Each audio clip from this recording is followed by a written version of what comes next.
ChatGPT processes over 1 billion queries daily, and every day over 180 million people are logging in to use generative AI. It has infiltrated, and if you're not using it to the fullest, you may be getting left behind. But just because one person uses it in a certain way doesn't mean you have to. In this video, I'm counting down the top 5 ways I currently use generative AI.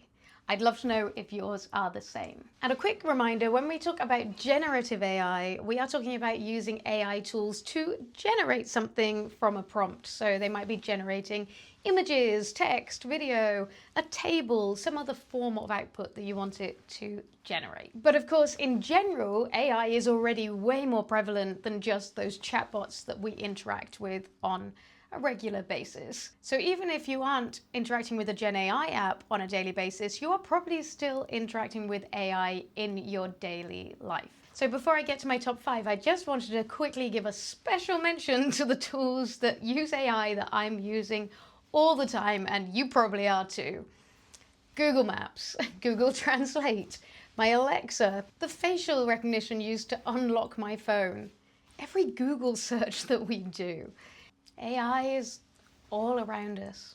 But what are the tasks that we are purposefully using generative AI for in our everyday lives? Before I get to my top 5, I thought I'd quickly look at what the data says. So the first thing to note is that we are still obviously in a very experimental mode when it comes to using this technology, and this is reflected by a massive shift in the way that we are using GenAI. It's changed a lot, even from 2024 to 2025. Recently, Harvard Business Review published a comparison between how we were using GenAI last year and how we're using it this year. This was based on research done by filtered.com. Last year's number 1 was content creation, and that is down, as is many different use cases to do with learning.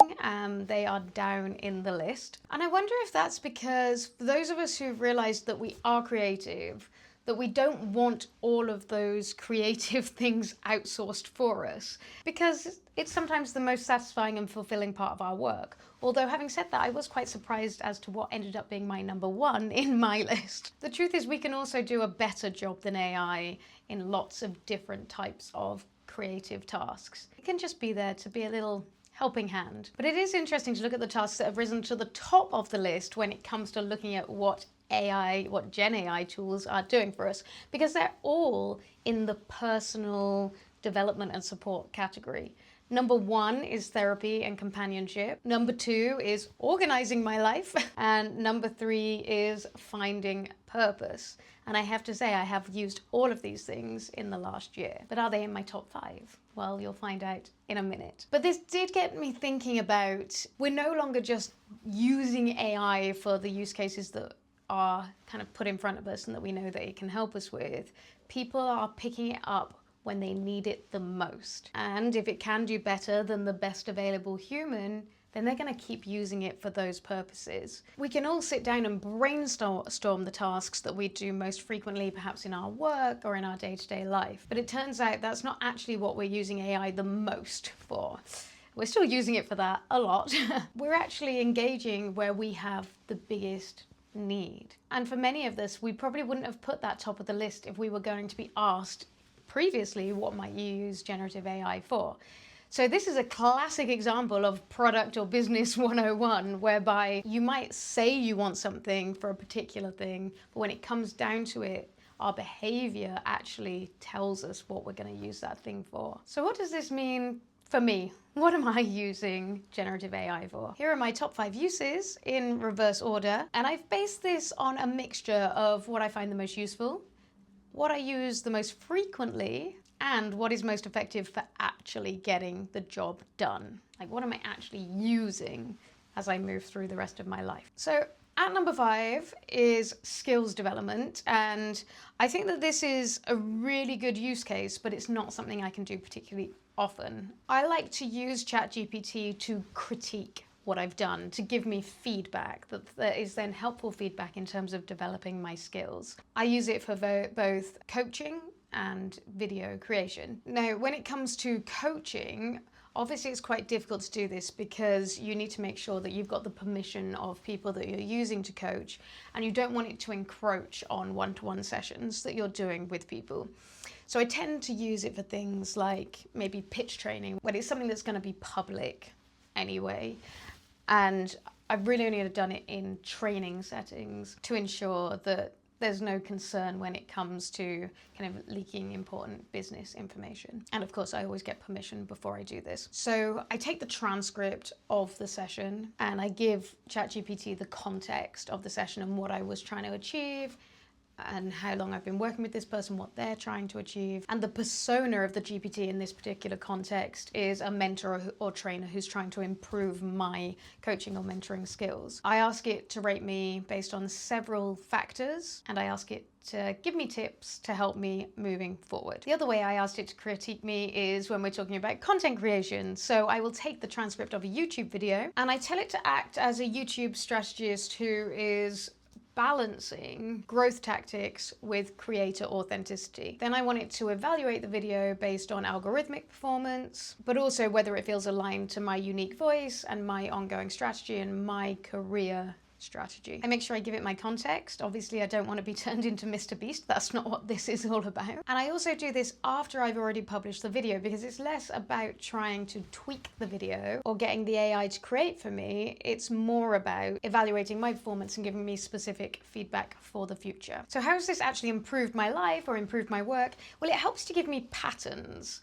And that's really what I'm looking for, more than just the specific critiques over one video or one training or one coaching session. Rather, it identifies certain things that are tendencies for me, and then I make a choice as to whether I want to then further explore how I might improve certain things or enhance certain things. It's almost a self-awareness exercise. Let me know in the comments if you ever use ChatGPT to help to critique you. Number 4 is a meeting note taker. Now, this completely changed my life. Following up from meetings has long been a struggle for me because of various things. One, because I tend to overpack my schedule, but also because of the social load that goes into doing a meeting. Often means that I have very little energy when I'm finished with the meeting.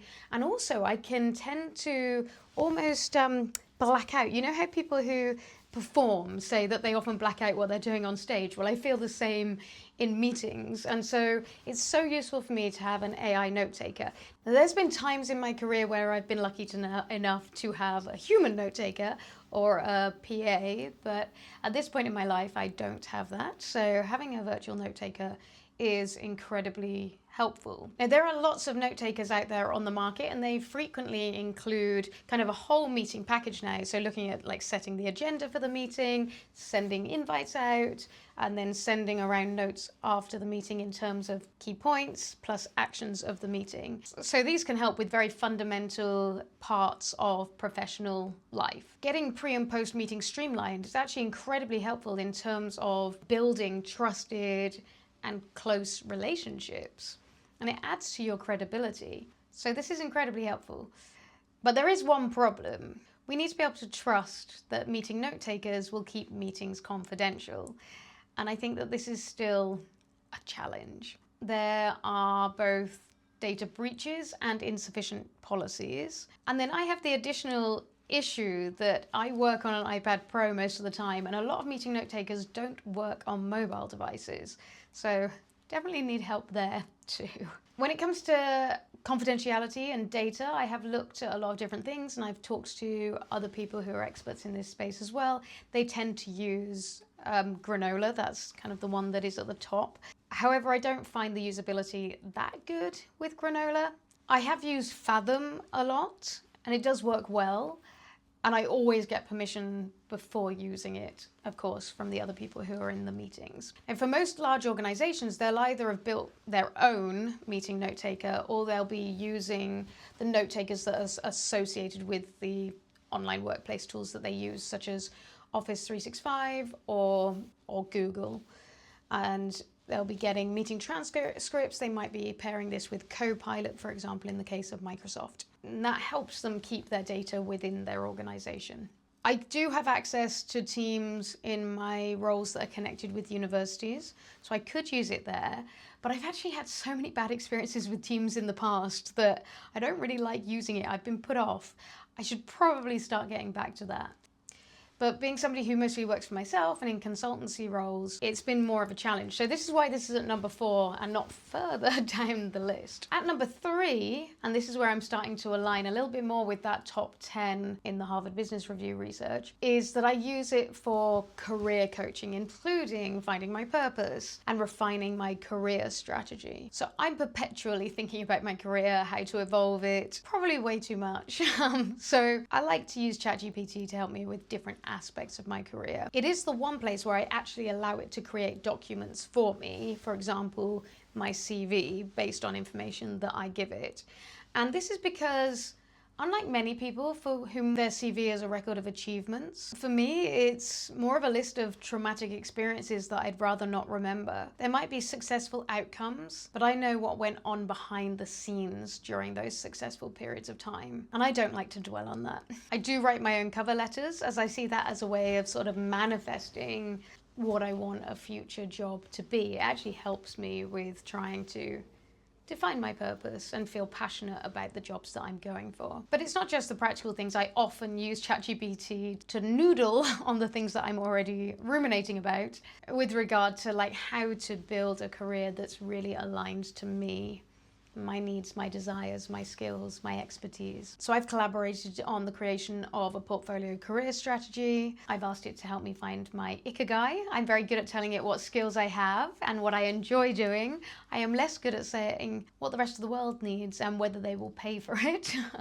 I know I'm a business coach, but sometimes it's really hard to do these things for yourself. And so I let the AI coach me. I've also asked it to do fun things like align my career strategy to my human design, and I've given it limitations related to my needs and my desires. This helps me to think through my ideas. I often take the ideas with a pinch of salt, but I allow it to kind of prompt my thinking and move me out of rumination. Although one caution here is sometimes I think it can make my rumination worse because we can get into some rabbit holes. I couldn't tell you the number of unused career strategies I have in my ChatGPT chats. Okay, we've moved all the way up to number 2 already. And this is in the moment therapy and coaching, the idea of having that therapist in your pocket. And I would say this is my top use for ChatGPT, even though it's number 2 on this list. I go to it when I'm struggling with my anxiety or struggling with my identity. And this somewhat aligns with the research that Filtered and HBR have done. Although for me, it's not about loneliness. I wouldn't say that I feel lonely. I think that there are people out there who I could reach out to. I'm very lucky to have that kind of community around me. It's more about being stuck, about being fatigued, about being in pain. If I felt like I had the energy to reach out to people, then I think I would already feel like I was able to move through things by myself, but I don't tend to lean on people when I'm really struggling, because who has the energy to reach out when they're broken? And often social stimuli make things worse. So it helps me with my anxiety because it helps me to find the next right step, even if that next right step is sleep. It might be seek professional help, or it might be just the next step in getting a task done. Sometimes it's a reality check.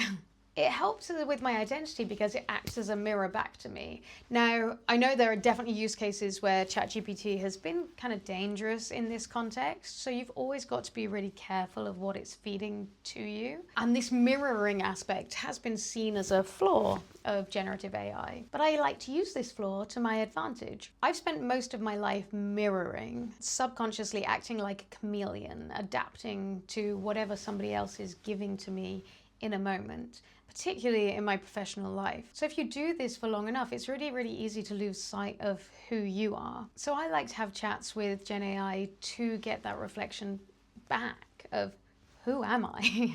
And I actually don't need a lot of nuance in this context or a lot of argument. I need something that is a little bit dumb, for want of a better word. Just need kind of a clear outline view of who I am, just to remind me and help me to come back to myself. Okay, the number one way I use GenAI, and I feel a little bit behind times saying this because this was last year's number one, or an aspect of this was last year's number one on the list. And the reality is content creation is where I use GenAI tools the most, but maybe not in the way that you think. I do not use it to write or to film.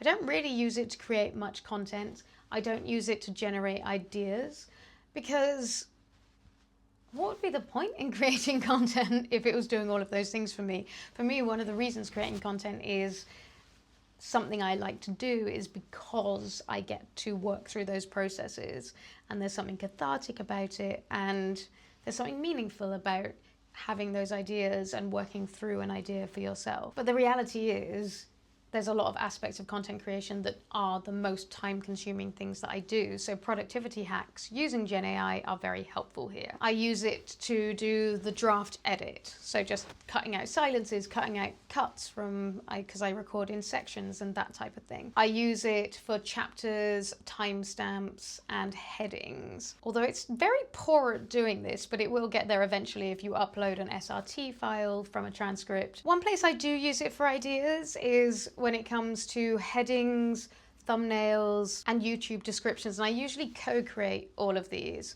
So I will, again, upload the SRT file so it has the transcript of the things that I've already said. And then from that, I ask it to suggest ideas.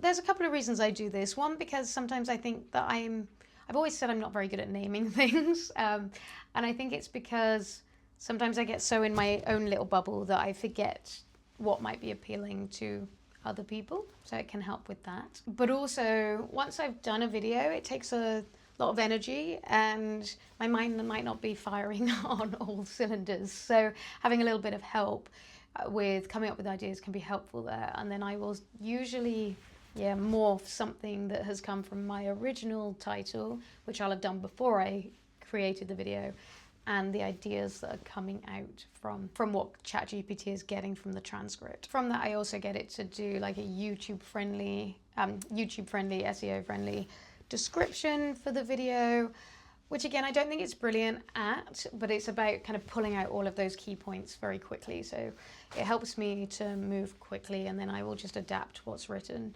so that it actually makes sense for me and for you. And then probably the most important thing, which I haven't actually found a perfect solution for, so I am still looking for it, but is going from long to shorts. So creating snippets from my long videos and putting it into shorts. At the moment, with the amount of time that I have and where I am in terms of creating content, I don't have the time to do lots and lots of creations of new shorts, new videos. But what I do have the time to do, with a little bit of help, is to create some snippets so that I can share those snippets, and then hopefully new people can be directed to the main videos if they're things that might be helpful to them or they might find that they engage with. The best workflow I've found is still a manual workflow when it comes to this, but I have been playing with a few tools.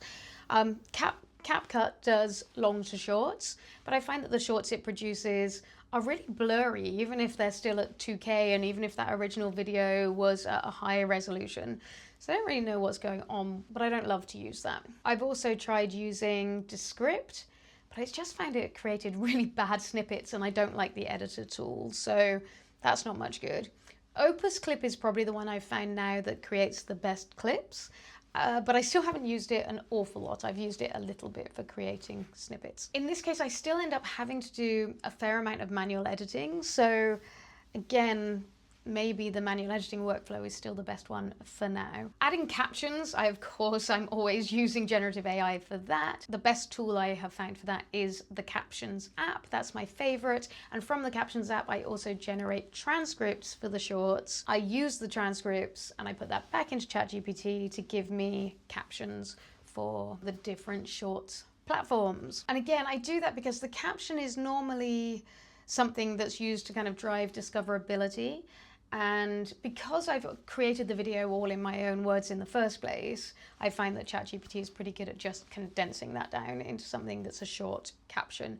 I'll then adapt it. If the caption is the most important part, or if I'm driving people to the caption, then I generally will write those captions myself as well. So that's my countdown of the top 5 generative AI tasks that I do. I would love to know if there are any of these tasks like me where you've tried to use it and it hasn't really been that great. But also let me know if there's anything I'm sleeping on that you think I should be doing. Don't forget, if you enjoyed this video, check out last week's video where I reviewed the masterclass on using GenAI tools. I hope you've had a lovely day, and I will see you again soon.